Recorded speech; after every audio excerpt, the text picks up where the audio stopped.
Hello, everyone. Welcome to a new episode of Uncanny Treks where we cover the Fantastic Four movie. It's Fantastic Four 2025. I'm not going to say the subtitle. The subtitle is terrible. I'm Bob in Cascadia. That's Matt in the Southland. Matt, how are you doing this evening? Doing pretty well, Bob, man. You were not going to watch Fantastic Four. I've got like audio evidence that you were going to refuse to watch this movie, but your ass went and saw the film, Bob, and I'm glad you did because it was a good film. Yeah, I was wrong. It's fine. I enjoyed it. It looked pretty good. The trailers looked terrible visually. The movie didn't look terrible. I had a good time. Well, with that being said, Bob, have you watched any of the other Fantastic Four movies that came out before this, such as the 1994 for the 2005 Fantastic Four, the 2015 Fantastic Four? Yes, Matt. It only took them 4 tries to get it right. And also hilarious that there's very precisely, basically 10-year intervals, 94 to 2005 to 2015 to 2025. No, I've never watched any of the other ones in full. I was in a comic store while Fantastic Four 2 Rise of the Silver Surfer from 2007 was playing. And so I saw a couple of the Silver Surfer scenes from that movie, but I did not watch the movie. So what's crazy, Bob, in my opinion, the one from 94 is better than the one that came out in 2015. Have you always thought this, or is this your hot take after reading some Fantastic Four comics?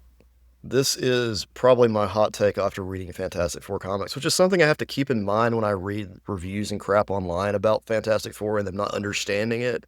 Because you've exposed me to so much cosmic radiation, I just can't not see the comics when I see the films now. I see what they were doing in 94, and if they had had the budget and a more polished script and actually cared about the film to begin with, it could have been better. It would have fit in well with that other stuff they were producing, the Incredible Hulk, the Iron Man thing they had for a little while, the Daredevil, those late 70s, early 80s TV shows. Don't quote me on that. Or hit Bob up on X. Oh, wait, Bob doesn't go on X, so I guess just don't hit us up, period. You can't find us. Send a snail mail. We have an email address, but we never check it. Yes. That's because it's the Babylon 5 email, I believe. I have to check 4 or 5 email addresses already. I'm not checking another one. Yeah. Sorry, listeners. Matt, would you agree that this is actually this movie, Fantastic Four 2025, as opposed to 2015, 2005, or 1994?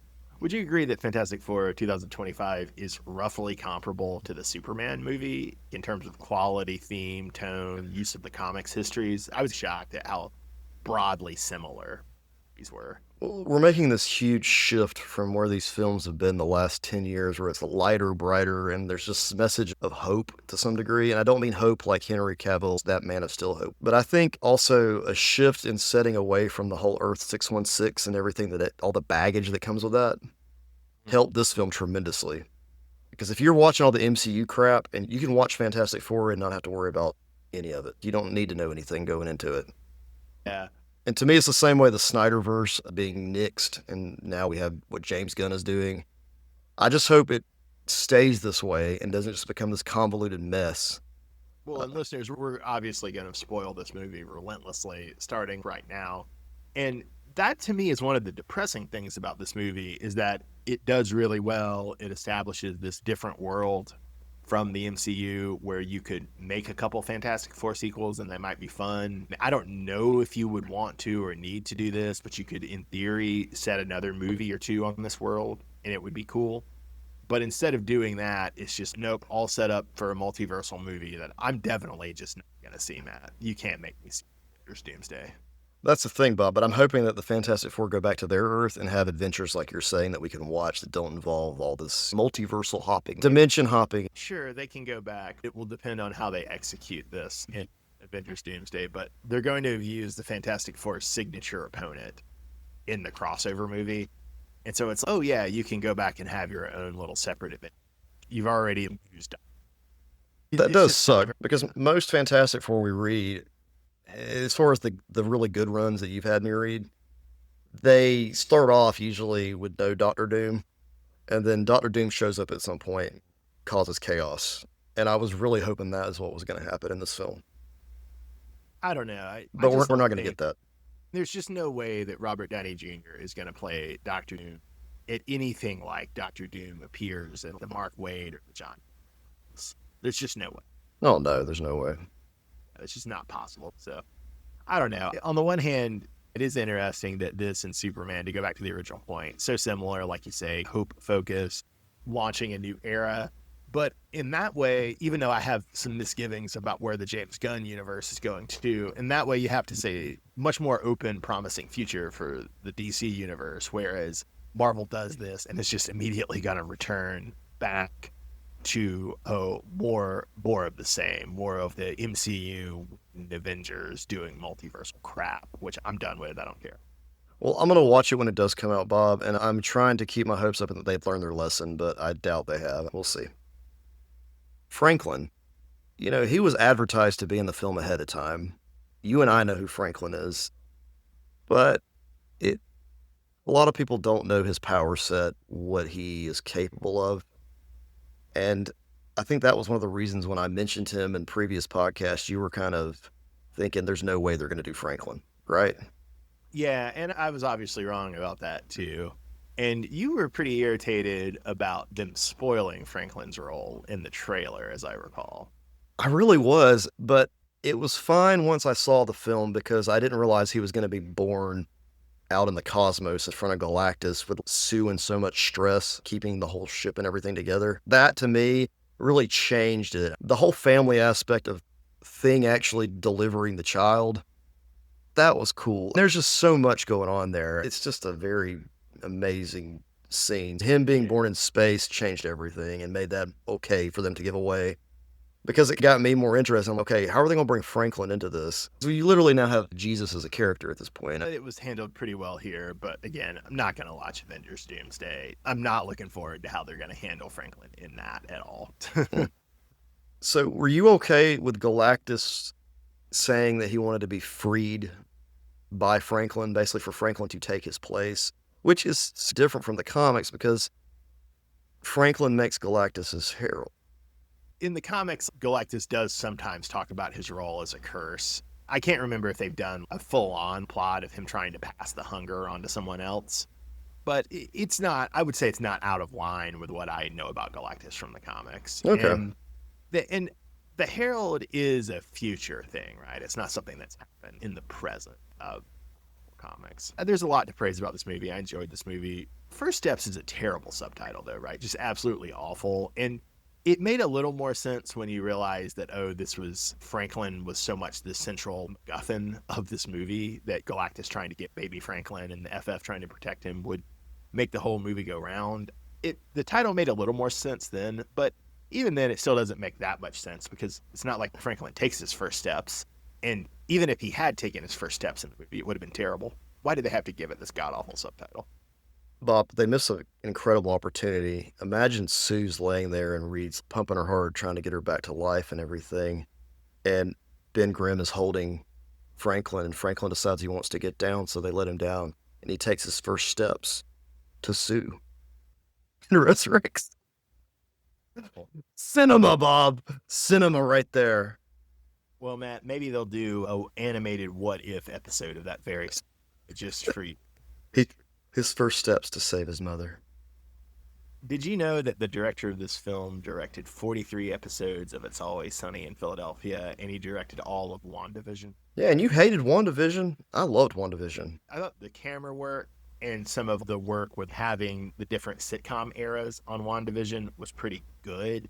I just thought the writing sucked. Yeah. I just hated the plot. I thought it was too stretched out. So I did hate WandaVision, to be clear, but I'm not surprised that the director of that did a good job directing something else. And indeed, I do think there's a lot of visual similarity between this and WandaVision. Interesting way. He also apparently directed 2 episodes of Game of Thrones season 7. Despite the big special effects of Galactus and space and all, did this film not feel really small to you? It really only has 4 characters. That's what I liked about it. I only had to keep up with 4 characters. And Galactus, And he's Galactus the villain. and Silver Surfer, but they're ciphers, cosmic beings, and don't have a lot of flesh. The other characters, you had Ben Grimm's love interest, who is not Alicia. Played by Natasha Lyonne. And you said, I didn't put this together until you put it in the notes, but she's basically a tribute to Jack Kirby's wife, Roz. Correct. Which now that you say that, okay, yeah, that makes sense. But when watching it, I didn't pick up on that because I'm dumb. But she's not a character. She's only in 2 or 3 scenes, 3 at most. People are speculating that maybe she'll be Alicia in the MCU Earth, but I think that's a stupid idea. Is people's theory that they're going to have a separate Fantastic Four that's on the MCU Earth? Is that people's theory? No, people think that this Fantastic Four is coming to their Earth. There's no Fantastic Four in the MCU, but there may be another Natasha Lyonne who's So actually Alicia Masters. people think that is going to destroy this Earth. Yeah, that's the thought. I don't know if that's what they're going to do or not. If they do it, that seems crazy. It totally invalidates this movie. Yeah, I really want this Fantastic Four to stay on this Earth, and not mingle with the MCU as much, other than in the crossover movies that they know they have to make. It does get to that theory that people seem to want to believe that the Fantastic Four only work in the 60s, which the setting of this movie seems to reflect that theory. I don't believe that theory, but once you've gone to the trouble of setting up your 1960s Earth, why not just roll with it? Right. And then one other thing too, Bob, with going back to Natasha Lyonne's character, if she were Alicia Masters, they've already encountered the Puppet Master at this point. So that whole plot's null and void. That is weird. I also thought it was interesting. I'm not a huge Natasha Lyonne fan, but she is a good actress. And it is interesting that they would just use her just as Ben's crush, right? Right. No greater role for her. So I guess if what you're saying is right, that she might also play the MCU Masters. That's interesting. But I just don't think that's going to be good. I think that's poor writing, honestly. Well, one other like character complaint, Mark Gatiss as the TV show host was terrible. I get why you need something like Mark Gatiss as the TV host to give you the frame device for the opening and the closing of the film. The scenes where he was talking were awful, really bad cinema. It's just for the setting, to set that 60s aesthetic. He looks like Ed Sullivan. That's all it was. Yeah, but just wretched stuff. I'm not a big Mark Gatiss fan, and that cloying, sentimental. When Johnny decided to sacrifice himself, I was on the edge of my seat on that part. And I'm not going to lie, as an uncle, I did tear up a little at that, because he's very just, he'll do anything for that kid, which brings back that family aspect to the Fantastic Four, which a lot of the films, they don't really explore much. And I did think they were going to try to do the whole Herald of Galactus thing I love Mark Waid, where Johnny becomes a new Herald. Or we were going to get that trapped in the negative zone type idea from Hickman. But then Silver Surfer to the rescue. I did troll some guy that was asking stupid questions on Reddit about what happened to Johnny, and he didn't want spoilers or whatever. So I did tell him that Johnny becomes the new Herald of Galactus, and he was very mad at me till he saw the film, and then went and wrote back and was, "You just made the film better, because I was expecting that to happen, and it didn't." You're welcome, friend. You're welcome. Matt's doing positive trolling. Now you know how I felt when I was watching it, because I read the comic books and prepared myself for the potential what could happen. We did get a lot of other interesting villains, right? We got cameos or mentions, and in spoilers in the end credit scene, we get the animation where we see some of these characters animated, but we see Red Ghost and his super apes, we see Puppet Master, we see Diablo, we see the Wingless Wizard, we see Mad Thinker, and we see Dragon Man. Did you originally, Red Ghost was going to make an appearance in the film? He was going to be played by John Malkovich, but that got cut. I have to say, if it had been anything like Mark Gatiss's portrayal of the TV show host, I'm glad it got cut. There's a lot of people already, we want to see these scenes. No, you probably don't. I don't think they're going to be that great. I think they cut them for a reason. I do like the Red Ghost and his super apes who have the power of the Fantastic Four quite a lot. They crack me up.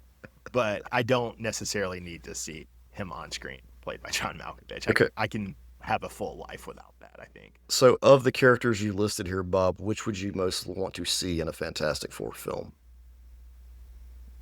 The Wizard or the Mad Thinker. Although that they already did this with all of them, suggests that they would never use them. That is true. I still want to see Puppet Master at some point. I think they could do a lot with him just because it's fun. I don't. As somebody who has read a lot of mediocre comics, I've always enjoyed that character. Interesting. Yeah, I've never liked Puppet Master very much as a character, and I really don't want to see Puppet Master with Natasha Lyonne as his daughter. That's not something I'm interested in seeing. But you well might be onto something. Of those, actually, probably Puppet Master is more likely than the Wizard. I doubt Dragon Man's gonna make it to the screen, even though he was in the cartoon thing. Actually, Dragon Man, I would think would be likely, but not as an antagonist, but as a babysitter. Oh yeah, it's a big purple I don't know how they would do it though, if they would make him look more robotic on film. I just don't think he translates well from the comic to the film. And they actually realize it, right? Did the film's central moral dilemma of should we sacrifice Franklin to save the world, did that feel a little contrived to you? The needs of the many outweigh the needs of the few. Obviously, you try to find some other way, but if you can't find some other way, this one baby is not the world. The trolley problem, Bob, but everyone's gonna get run over. Did you feel they were teasing that Reed might become the Maker, which is, for those who have not read these comics, in Ultimate Fantastic Four, eventually Ultimate Reed Richards becomes a supervillain, the Maker, right? So it felt at a couple points they were teasing this version of Reed becoming the Maker.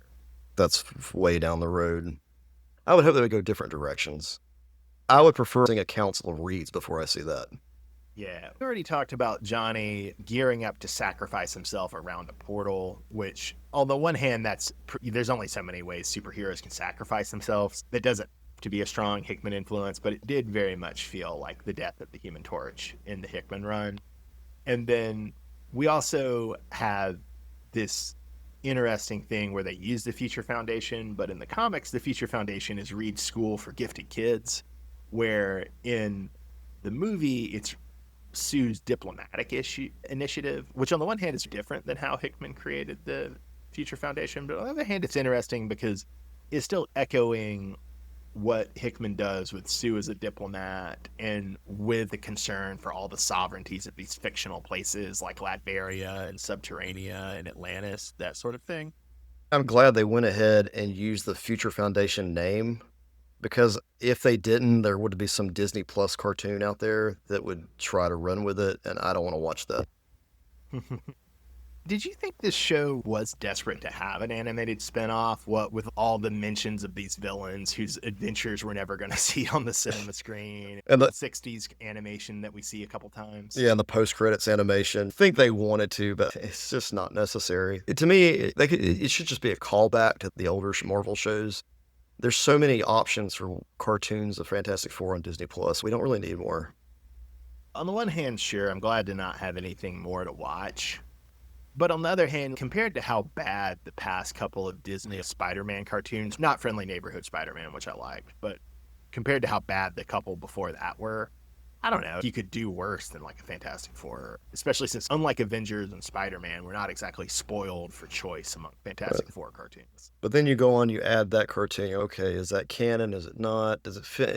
It starts to mess with things. I don't need Although more. it having this being an alternate world and they're just going to move them to the main MCU or after the crossover movie, in a way that actually gives them more room to work. That's true.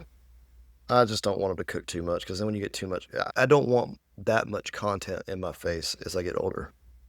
Is that fair? You were saying earlier, you just don't want to watch another cartoon. I really don't, but I am in my 40s. Maybe younger kids want to see more Fantastic Four. Definitely fatigue is a real thing, and my manifestation of that is I'm drawing a hard line to not see Avengers Doomsday, but I could enjoy an animated spin.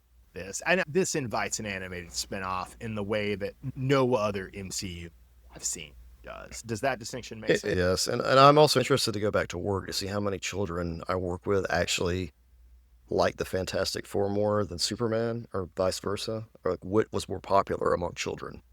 Because that's another piece of this. When we were growing up, we didn't have these films. We had the 1994's Fantastic Four that we had to bootleg, which I don't know how we would have bootlegged it back then, but I knew it existed. You knew it existed too, right? I was aware of it. Isn't that weird? We knew it was there. We just never got a chance to watch it. Well, that said, I'm not sure when I became aware of it. I'm not sure if I No. knew of it. But all we had were the Fantastic Four cartoons to have an outlet for that. Which, in hindsight, are pretty bad. I didn't know they were bad as much in the 90s. And certainly they were better. The 94 Fantastic Four cartoon was certainly better than the 94 Iron cartoon. Wasn't great. But we knew they were not as good as the X-Men cartoon, Bob. I definitely thought the X-Men and the Spider-Man were on a higher level. Yeah. I thought Fantastic Four was on a higher level to Hulk. That's about the way I felt. The quality wasn't there. Matt, so not to sound like a crazed right-winger, but Does this film seem a not so subtle attempt to prepare people for climate change lockdowns and blackouts? It seemed to bother people how easily the world was willing to unite, except for Latveria, to follow through with the Fantastic Four's plans. I'm not sure a family of like smart white people living high up in a tower could really have that impact by giving speeches and saving the world. Like, I just don't see that in our world.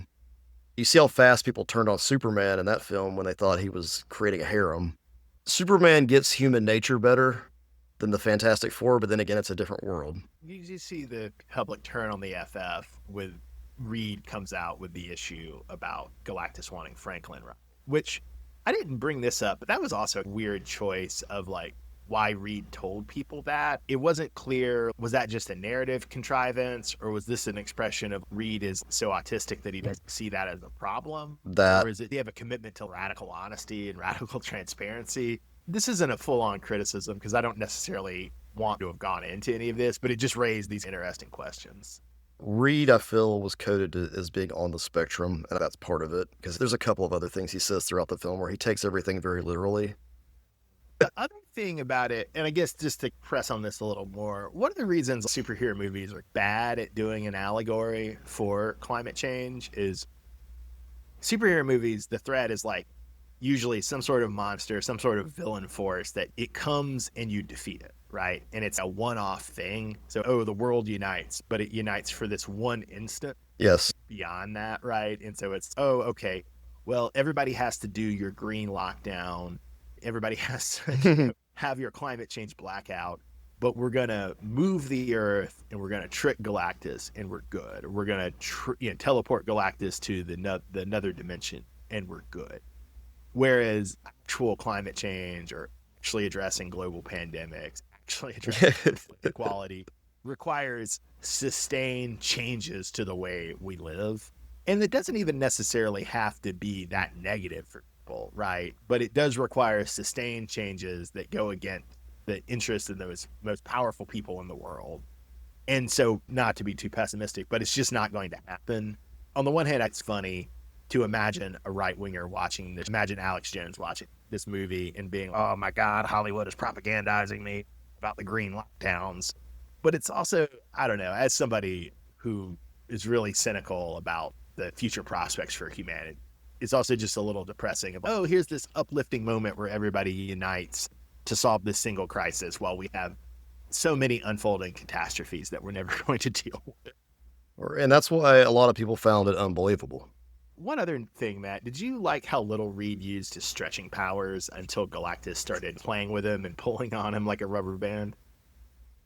I guess having read enough comics, you realize that Reed is not about his stretching powers, but his brains and intelligence. That's his main power. At least since the Mark Waid run. Yes. Yeah, I think you see this in the Walt Simonson run too. He just does not use the stretching powers very much. And if he does, it's like play with the kids. That is the number one complaint online right now, is that he didn't use his stretching powers as much as compared to the 2005 film. But if you go back and watch that film, it looks so stupid when he did it. And it looks kind of stupid in the comics when he does certain things. It's just hard to make that look anywhere near realistic. And well, at the time when Kirby and Lee were first doing the series, they more or less treated the FF as equally powered.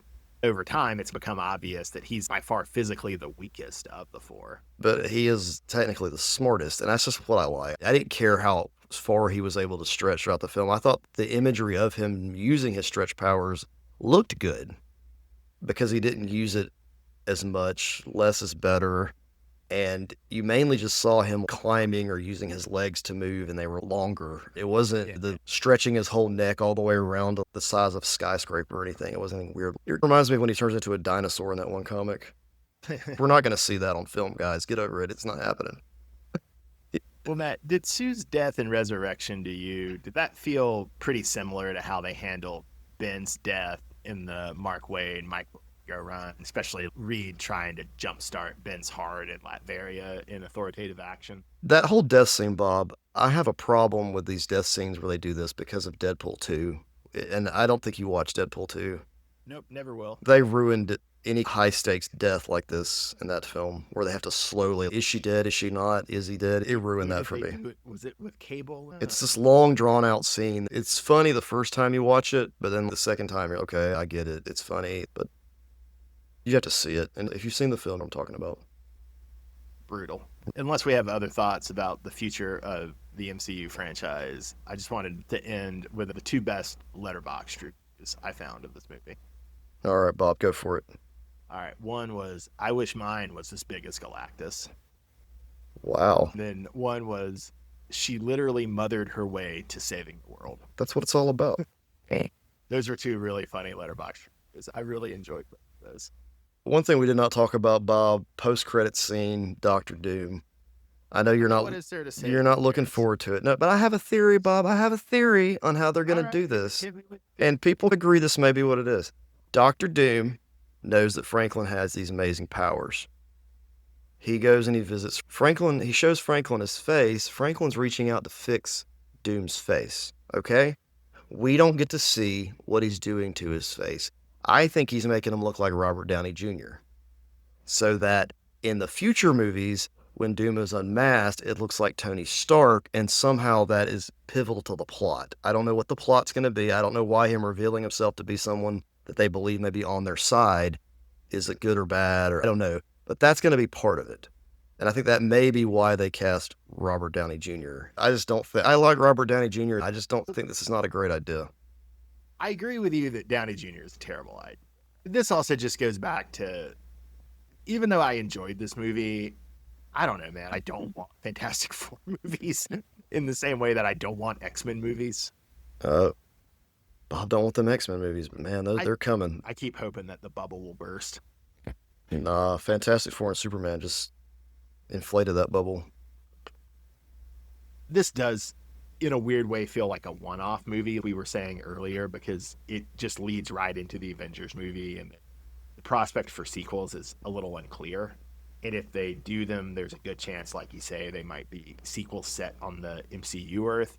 And in that way, it's, oh, well, then I can just treat this as its own thing and never think about anything else with it ever again. That is one of the reasons why I think this movie was so successful, because I don't have to have all the knowledge of the MCU. Well, a conversation I was having with Noah about this, I still think the idea that the FF have to be set in the 60s is wrong and limiting. But I do agree. In the comics, I think it works fine to have the FF, the Avengers, and the X-Men all in the same world. But in the movies, I don't think it makes sense. And I think you do need separate Earths for the Avengers, for the X-Men, and for the FF. Does that make sense to you? It does, and I'm really hoping they make the X-Men have a separate. I do not want them mixed up with New Avengers and whatever else. There's such radical differences to the things, and also just with the limited amount of time that the movies give you to explain stuff. I would much prefer they be separate Earths. All right, so one other question since you mentioned X-Men, Bob. How would you feel if they had an X-Men 97 set specifically in the 90s for the entirety of its run? For the film. 90s? Here they have the 60s aesthetic. What if they just went with a 90s aesthetic for the X-Men? That sounds terrible to me, but again... You don't want X-Men movies to begin with. So I'm not the right audience to pitch it to. That could be good, though, Bob. I would appreciate that as a 90s child. I don't want this movie to be made, but if you were asking me if the option of not doing an X-Men movie wasn't on the table, and you were asking me how to do it, I would say, yeah, just New Earth, and maybe not do the plot of the Morrison run, but try to get some of the feel about mutants as an emergent culture from the Morrison run, if that makes sense. I think they should just shoot straight to Krakoa. I don't, because I think that would be good for a show or a cartoon, but not necessarily good for a film, if that distinction makes sense. I would love an entire season of X-Men 97 set on Krakoa. Yeah, although I feel like the way they used Genosha was probably as much Krakoa. True. Well, even though the superhero deluge may be terrible, we did get X-Men 97, which was great. We did get this, which was pretty solid. So I can't be too bitter and salty about it, can I? No, not at all. All right. Well, thanks for joining us on Uncanny Tracks. Follow us for our Star Trek Strange New Worlds coverage. We might start covering the new Alien show. We might get back on covering comic books. Stay tuned. Thanks for listening.